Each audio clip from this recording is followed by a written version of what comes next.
loses easy. What is up, GOAT World? It is me, your boy JDZ, and I'm back at you again with another GOAT format video. Today we have another top 10, and in this video we will be discussing the top 10 side deck cards of GOAT format. As you may know, side decking in GOAT format is critically important as you play most of your games with a side deck than you do with your main deck. Making sure you have the correct cards is going to be of the utmost importance. So for this video, I'm going to try to keep it as meta relevant as I can and not just include a lot of tech cards that you could potentially play in your side deck, but side deck cards that are the best side deck cards. So with that explanation, make sure you guys go ahead and hit the like button and subscribe to the channel, and make sure you turn your notification bells on as we discuss the top 10 side deck cards of GOAT format. Okay, starting the list off at number 10, we're going to have the Assur Priest. This is a great card. It is kind of going down in popularity. That's why I had to put it at number 10, because the scapegoat strategies have kind of been reducing in popularity as well. But as they start to increase again, Assur Priest will increase again in usability. So I had to put this card at number 10. It is great against the reasoning gate stuff as well, because it can pressure the scapegoats, and that is a linchpin of their strategy as well. So when you're including cards in your side deck, it's important that you include cards that can cover a wide variety of matchups instead of just one matchup at a time, because those 15 slots are very limited. Assur Priest coming in at number 10. I think it is still worthy of a top 10 side deck card in GOAT format. Moving on to number 9. Number 9, I'm putting this guy back on the list. I know this dude is also decreasing in popularity, but I do feel that there's going to be a renaissance of burn taking place in lockdown burn, and a lot of floodgate cards are going to be coming back. So I had to put Mobius back on this list. It is still played at a high level, usually at a 1 of in most side decks in GOAT format, because it can't cover down on a lot of those back row heavy decks. So I had to put Mobius the Frost Monarch as the number 9 side deck card in GOAT format. So I would definitely include this card if you don't have one, and it can cover a lot of stuff too. Like I said, lockdown is pretty decent against warriors. It's pretty decent against some turbo decks depending on the cards that you're playing as well. So I had to go ahead and include this thing. Number 8, moving along as top 10 side deck cards, I'm going to throw out the Dust Tornado. Now this card I almost want to leave off because I think this card is so good as a side deck card that it's actually main deckable in a lot of decks. It's kind of fallen off. I know a lot of turbo strategies can't play it, or they choose not to play it. A lot of the aggressive decks, I think they can benefit using Dust Tornado in the main deck, but if you can't fit in the main deck, definitely throw a couple of these in your side deck, because as I stated before, the lockdown stuff, the floodgate stuff, the burn stuff is always going to be there as a deck that you're going to have to face off against. If you're playing an aggressive deck, your opponent will always bring in battle traps against you. So having Dust Tornado, it's a very versatile card. It's even good against control decks, because you can in phase hit those scapegoats, those pesky scapegoats, get those things off the field before they get a chance to set up on you. I think Dust Tornado is a closed book. I think it's a great side deck card in GOAT formats. I had to include this thing at number 8. Okay, moving on to number 7. Number 7, I'm bringing in the Cypher Soldier, aka the Kinetic Soldier. I don't know who the hell Cypher Soldier is. This guy somehow overnight changed his name to Cypher Soldier. He's always been Kinetic Soldier. He will always be Kinetic Soldier to me, but they're calling this guy Cypher Soldier for whatever reason. I still think this is a solid side deck option, because the warrior strategy is still present in the game. It is on a decline, it is on the decrease, but still this card is really good, not just against the warriors. It is a 3-star monster, and again, getting underneath the floodgates with that 1350 is very impressive. Setting that 1800 defense is very impressive. I have been seeing people side this card against Earth aggro because they play a lot of warriors. I've been seeing people side this thing against turbo because they do side some cards that will interact favorably with this card as well, and it's a nice little change up, you know. So I think this card is cool. People don't suspect it because it used to be sided very heavily for a time, and then it fell out of popularity, and I think now maybe this is a good spot for it to come back in. So I had to put this thing on the top 10 side deck cards because of its history and also its usability going forward in the meta right now. Okay, moving on. Number 6. At number 6, I'm bringing in Kycoo. Kycoo, the bead shaking menace straight from the dentist. Kycoo the Ghost Destroyer. This card is still super good. This card is main deckably good, even in some of the best decks. I've seen turbo players main decking Kycoo the Ghost Destroyer because it is that good. Chaos Turbo is the entire format of GOAT format right now. It is literally the main deck that is played, and it's not close. You know, it's a very oppressive deck. It is an overplayed deck. So why not include a card that can jam up their main identity of what they're trying to do? They're trying to banish stuff from the graveyard. They're trying to set their graveyard up. They're trying to bring out their chaos monsters. But if you have this guy in your deck or side deck, he can help prevent a lot of that stuff from taking place. Granted, the better turbo players can kind of finesse this guy and get around this guy, but sometimes in a low resource situation, if you can get that far and you get Kycoo set up, you're going to halt their whole advance. And this guy is great at doing it. I've seen it happen so many times. I've done it a lot of times myself. So definitely consider loading a Kycoo to go straight. I think it's very, very good,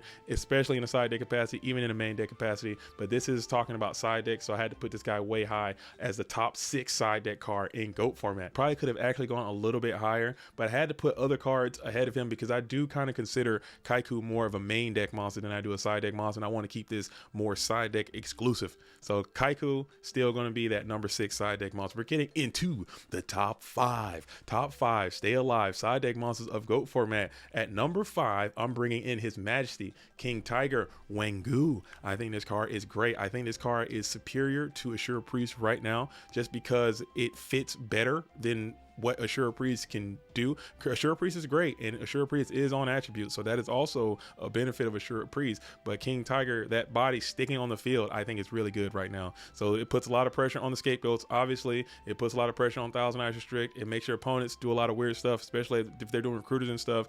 But it also is really good against burn, which is another side quest that this guy can do. It can keep the Ojama Trio lock off of you. It can keep giant rats and stuff off of you. It can be doing some cool stuff with Cyberjar. Sometimes they have to play weird because they got their Cyberjar flipping, and now you have this guy in the fray. Return, I think, can benefit from King Tiger Wanghu. I think this card is kind of underplayed, and it just got a super rare printing. So get out there and get you some King Tigers, throw them into your side deck, and just see what happens. You know, as the scapegoats are coming back, sometimes you see the Chaos Turbo strategy. They're also including scapegoat meta now more than they did in years past. So maybe even against Turbo, sometimes King Tiger can be quite playable. So I think about this guy. I think he's pretty good, and I had to put him in the top 5 just because he is basically a staple in the side deck, at least for me. And I see other duels, they'll throw this guy in their side deck all the time, and he's very, very good. Just like our number 4, I'm bringing in Mind Control back to back at another top 10 list here at GOAT format. Mind Control as a side deck card. I probably should have put this card a little bit lower because I have noticed that Mind Control coming in post side it's starting to get a little bit worse. These turbo players and these flip effect players, they're starting to get really, really wise up to this mind control, and they're playing around this thing a lot more effectively than they used to. So mind control, at least in my opinion, is a little bit better in the main deck actually than it is in the side deck, but still I had to include in there because this card is still very effective coming in from the side deck into the main deck, just because it's able to put pressure on those set cards, take them, get the advantage and whatnot from your opponent. This card is too good. I had to put it in there. I think having 1 or 2 in your side deck going against turbo, going second, I think is a no-brainer. Mind control, you gotta play it. Another absolute staple of the side deck, top 10 material. We're going to go to number 3. It's going to be that Mystic Walk. Absolutely gotta play it. I still believe you got to play it. I fully am buying my burn stock low. I've seen some of the people starting to reduce their Mystic Walk technology, especially if you're playing in one of the GOAT Grand Prix. We still have mini GOAT Grand Prix still available. Signups are open right here. Get over there and check it out.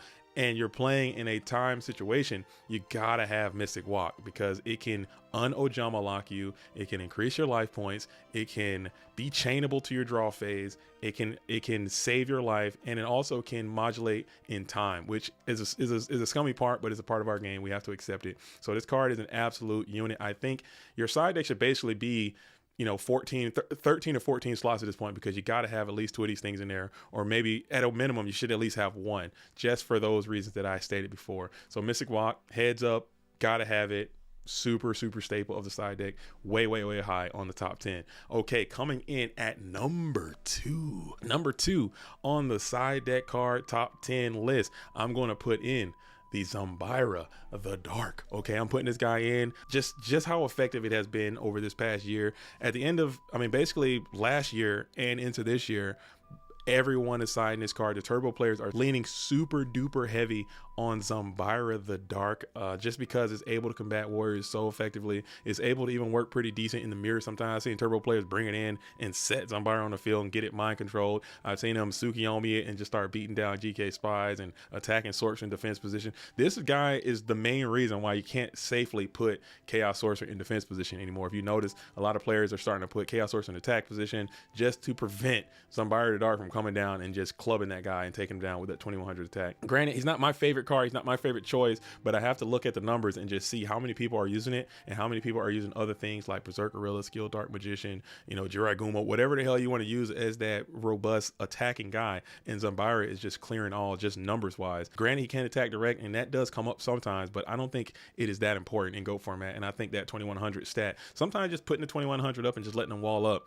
I think that is just so strong for Zambara the Dark. Super strong case for Zambara the Dark. I think he is absolutely second in the top 10 list. So if you made it this far, make sure you go ahead and like and subscribe. And before we go to number 1 on the list for side deck, I got a couple of also rans. So here I'm gonna put in a couple cards that I think are rising in popularity and could potentially be in this top 10 side deck card. Maybe kind of still techie, but still good just based on where the game could potentially go. All right, that first one I'm gonna talk about is going to be this guy, Jowgen the Spiritualist. I think this guy, he's one of my favorite cards. I think it's ass, but I think it still has a spot. If Reasoning Gate continues to rise up, I think Jowgen might be played a little bit more in certain decks and certain strategies. Swords of Revealing Light, I think this card is also good enough to be on this list, maybe even replacing like a Dust Tornado or maybe a Mobius if you're getting crazy with it, depending on your meta. Swords of Revealing Light, super solid side deck card. Book of Moon, I just mentioned this in the Neg 1 video. Book of Moon definitely needs to be a side deck card if you're playing against a lot of control decks. It's just really good card.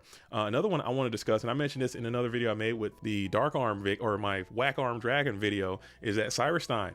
As having Cyberstein in your side deck at 3 copies, I think can be good enough sometimes, especially if you're playing a deck that can support it. Just putting this guy onto the field, paying 5,000 and bringing out Last Warrior from Another Planet sometimes against Reasoning Gate or against Library or against, you know, these really off meta decks, this guy can absolutely just seal the deal and win games for you. Also, just bringing out a big Gatlin Dragon or bringing out a big Master of Oz sometimes can just win steal games out of nowhere. So people may not see it coming if you just splash it in and just hit it at the right time. I think Cyberstein is a great card for that. Another one we're going to talk about is going to be Threatening Roar. Super solid card. Just like I said, the alt win stuff is on the rise. The Machine Gate, Reasoning Gate, you know, just surviving that one turn after they make their big push, and then you can clap back usually if you don't die through a Threatening Roar. Same thing with this guy. You got Karibo, same thing with there. I think that is another open and shut case. Threatening Roar could very well be on this side deck list, but it's just not ready yet, and people just aren't representing with those decks as much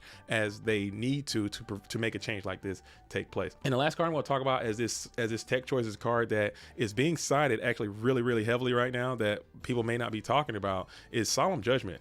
Typically, when you think of Solemn Judgment, you think of it as a main deck card or as a card that you play without, or if you don't, you wouldn't side it. But if you look at some of the most successful decks over this season, a lot of duels are side decking Solemn Judgment, basically for the same reasons I said about Cyberstein. It can just jam up a lot of the combo stuff, and it can just, if your opponent's playing Solemn Judgment, it'll help you in that matchup when you need it to counter their Solemn Judgment. Because the best answer to Solemn Judgment is probably going to be Solemn Judgment. The best answer to the combo stuff is just saying no to it right away and then just moving on with your day. Okay, so those are going to be the also rans that are just not on this top 10 list. They're all very good choices, and if you do play these cards, you're probably going to be doing yourself a benefit. But after that, the number 1 side deck card in GOAT format is going to be Sakuretsu Armor. Believe it or not, Sakuretsu Armor is the number 1 side deck card in GOAT format, and that's not just me being like, some of these I put my own opinion on there in their positions, but Sakuretsu Armor is literally the most side deck card in GOAT format, typically at 3 copies per deck. Everyone is playing it. Okay, the Warriors are playing it, the control decks are playing it, turbo decks are playing it. Everybody's playing Sakuretsu Armor these days because it is just that good. It's that good. Being able to stop the earth aggro, stop the burn, stop the Warriors, stop the, you know, sometimes some GOAT control decks are super aggressive, just a 1-for-1 attack, putting their guy in the graveyard, especially if your opponent's strategy is based on attacking. Like some of the decks, like some of the GOAT control decks or some of the turbo decks and whatnot, they don't have to attack every turn to win. They can kind of set up, build, and then OTK usually through a heavy storm or whatever, or backed up by a series of Solemn Judgments. But if you're playing against Warriors, they can't get to you without attacking. So if you have 3 Zambara the Darks, 3 Sakuretsu Armors, you can attack over all their guys, and then you can Sakuretsu Armor the rest of them, and their whole identity kind of goes away at that point, which is why Turbo is kind of really elevating itself as that super S plus tier type deck, because a deck that's built to counter it just isn't able to do that anymore, because because they've started siding these two cards specifically. The last ones I said, Zambara and Sakuretsu Armor specifically.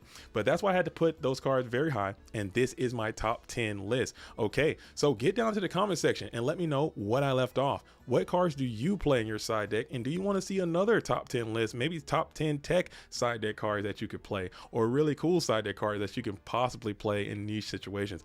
I don't know. Get in the comment section and let me know. I'm excited to hear from you. Well, duelists, that's all I have. As always, I'm JDZ. I play GOATs. Until the next time, shout out to all the real ones. Salute to the OGs.